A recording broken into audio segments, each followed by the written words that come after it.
Everyone, welcome back to my channel Desi Nidhi Europe. और मैं हूं निधि आपके साथ, और मैं फिर से लेके आ गई हूं एक इंटरेस्टिंग वीडियो आप लोगों के लिए। तो आप में से जो लोग भी पढ़ाई के लिए या जॉब के लिए विदेश आने का प्लान कर रहे हैं, तो ये वीडियो आपके लिए है।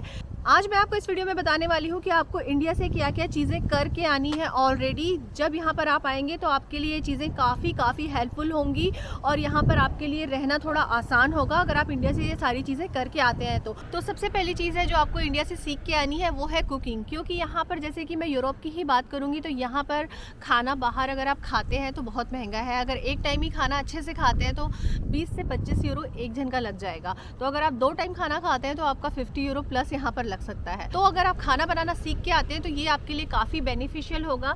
इसलिए भी बेनिफिशियल होगा क्योंकि अगर आप थोड़े फूडी हैं, थोड़ा चटर पटर भी खाने का आपको शौक है, तो यहाँ पे हर जगह हर चीज़ नहीं मिलता है। खाने पे आपको कॉम्प्रोमाइज़ यहाँ पे 100% करना पड़ेगा। और बाहर आप कभी कभी खा सकते हैं, डेली बाहर नहीं खा सकते, बहुत ज़्यादा एक्सपेंसिव है बाहर यहाँ पर खाना। तो खाना बनाना अगर आप सीख के आते हैं तो आपके लिए काफ़ी अच्छा इसलिए भी रहेगा कि आप फ्रस्ट्रेट नहीं होंगे। अगर आपको खाना बनाना नहीं आएगा तो आपके लिए एक टाइम के बाद फ्रस्ट्रेशन हो जाएगा कि मैं कैसे खाऊं, कैसे बनाऊं, क्योंकि बनाना ही नहीं आएगा आपको तो आप बाहर कितना खाएंगे। चाहे लड़की हो या लड़का, सबको यहाँ पर खाना बनाना पड़ेगा ही पड़ेगा।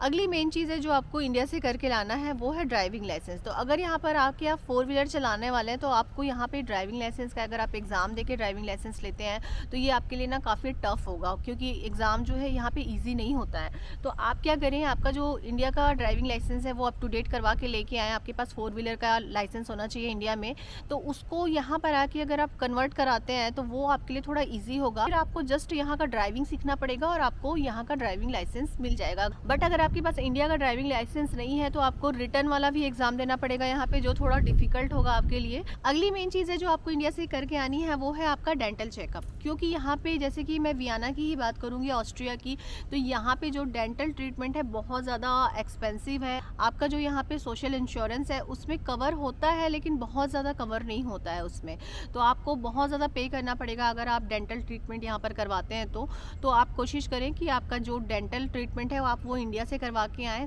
साथ ही अगली चीज़ ये है कि आपको अगर कोई ऑपरेशन कराना है, जैसे कि डॉक्टर ने आपको कोई ऑपरेशन के लिए कहा है इंडिया में, जैसे कि आपको कुछ हाथ में कुछ लग गया है या पैर में कुछ प्रॉब्लम है या छोटा मोटा कोई भी ऑपरेशन है जो आपको डॉक्टर ने कहा है कि आप करा लोगे तो आपके लिए बेहतर होगा करके, तो आप कोशिश करें आप उसको इंडिया से करवा के आएँ। क्योंकि यहाँ पर जो छोटे मोटा ऑपरेशन है उसके लिए वेटिंग टाइम ना बहुत ज़्यादा है। साथ ही अगली ज़रूरी चीज़ जो मैं आपको बता रही हूँ वो आप इंडिया से करवा के लेके आएँ, वो है आपका जो हायर डिग्री है उसको आप अपोस्टाइल करवा के लेके आएँ। अगर आपको यहाँ पर जॉब मिल गया है या अगर आप स्टूडेंट हैं तो भी आप अपना जो डिग्री है उसको अपोस्टाइल करवा के लेके आएँ।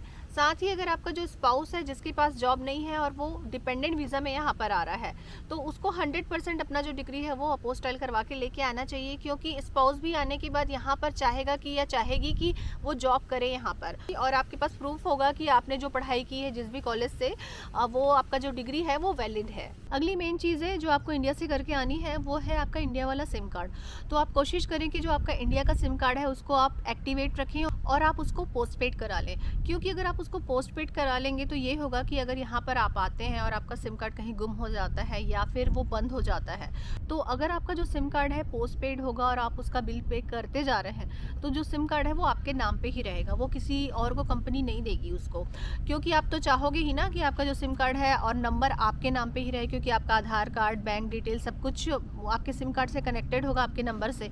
तो ये चीज़ें अप टू डेट करके आएँ, कोशिश करें कि जो आपका इंडिया वाला नंबर है उसको आप पोस्टपेड करा लें। और अगली मेन चीज़ है जो आप इंडिया से सीख के आएंगे तो आपके लिए बेहतर होगा कि मेंटली आप प्रिपेयर रहें कि यहाँ आने के बाद आपको इलेक्ट्रीशियन, प्लम्बर और कारपेंटर और घर के जो सारे काम डेली हम करते हैं वो सब आपको यहाँ पर करना पड़ेगा।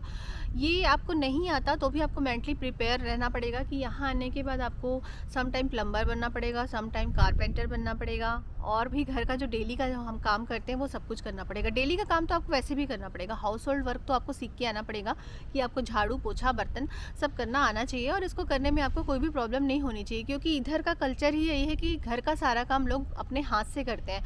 यहाँ पर सर्वेंट मैनेजमेंट रखने वाला कल्चर नहीं है, आपको कहीं पे भी देखने के लिए नहीं मिलेगा। तो घर का जो सारा काम है, कपड़ा धोना, झाड़ू पोछा, बर्तन साफ सफाई, ये सब आपको यहाँ पर आने के बाद करना ही पड़ेगा। अगली मेन चीज़ है कि अगर आप बहुत ज़्यादा कंजूस हैं तो थोड़ा सतर्क हो जाए, क्योंकि यहाँ आने के बाद क्या होगा कि सबसे पहली चीज़ तो हम इंडियंस की आदत है कि हम हर चीज़ को ना जब लेते हैं, जब स्टार्टिंग में विदेश आते हैं तो कि कुछ भी सामान लेने जा रहे हैं तो हर चीज़ को ना INR में कन्वर्ट करके देखते हैं। जैसे यूरो में प्राइस है या डॉलर में प्राइस है, तो हम हर चीज़ को ना, हमारे दिमाग में INR ही चलता रहता है और हम हर चीज़ को ना INR में कन्वर्ट करके देखते हैं और सोचते हैं कि कितना महंगा है ये, अरे ये कितना महंगा है करके।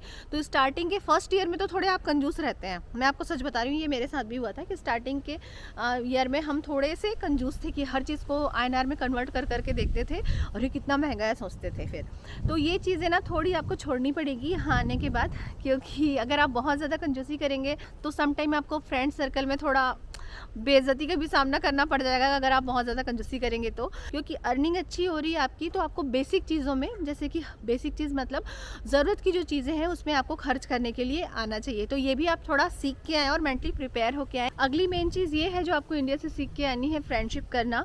क्योंकि यहाँ आने के बाद आपको डेफिनेटली फ्रेंड्स तो बनाना ही पड़ेगा, क्योंकि यहाँ पे फैमिली वाले तो कोई होते नहीं है, तो फ्रेंड्स ही फैमिली होते हैं। तो अगर आप बहुत ज़्यादा इंट्रोवर्ट हैं तो आपके लिए काफ़ी डिफ़िकल्ट होगा यहाँ पे फ्रेंड्स बनाना, और फिर आप थोड़े टाइम के बाद लोनली फील करने लग जाएंगे, ज़्यादा आपने फ्रेंड्स यहाँ पे नहीं बनाया है तो ये चीज़ भी आप मेंटली थोड़ा प्रिपेयर रहें अगर आप इंट्रोवर्ट हैं तो, कि आपको यहाँ आने के बाद एक्सट्रोवर्ट तो होना ही पड़ेगा। अगली चीज़ ये है कि अगर आप मैरिड कपल हैं और आपके बच्चे हैं और आप विदेश आने वाले हैं यहाँ पर जॉब के लिए, तो ये हस्बैंड लोगों के लिए है ये जो बात बता रही हूँ मैं, कि आप ये ना सोचें कि आपकी वाइफ यहाँ पे आके खाना बनाएगी, बच्चा संभालेगी, घर का पूरा काम करेगी करके। यहाँ पर हस्बैंड पूरा हेल्प करते हैं अपनी वाइफ को। 100% में से 50% वाइफ करती है, 50% हस्बैंड करते हैं। घर का सारा काम, बच्चे को संभालना और भी जितने भी तरीके से एक दूसरे को हेल्प करना है, सब कुछ मिलजुल के करते हैं यहाँ पर काम। तो इंडिया में तो थोड़ा अलग चलन होता है ना, तो इंडिया में जो भी हस्बैंड है वो अपने बच्चों का टेक केयर करना सीख के आए, क्योंकि यहाँ आने के बाद भाई आपको अपने बच्चे का टेक केयर करना ही पड़ेगा, अपनी वाइफ का पूरा हेल्प करना पड़ेगा। तो ये सारी चीज़ें आप मेंटली प्रिपेयर होके आए। तो आज का वीडियो मैं यही एंड करती हूँ। वीडियो कैसा लगा कमेंट करके बताएं। वीडियो थोड़ा भी हेल्पफुल लगा है तो वीडियो को लाइक कर लें, चैनल में नए हैं तो चैनल को सब्सक्राइब कर लें, बेल आइकन प्रेस कर लें और मुझे ऐसे ही फॉलो करते रहें for amazing, informative and interesting video. मिलते हैं अगले वीडियो में।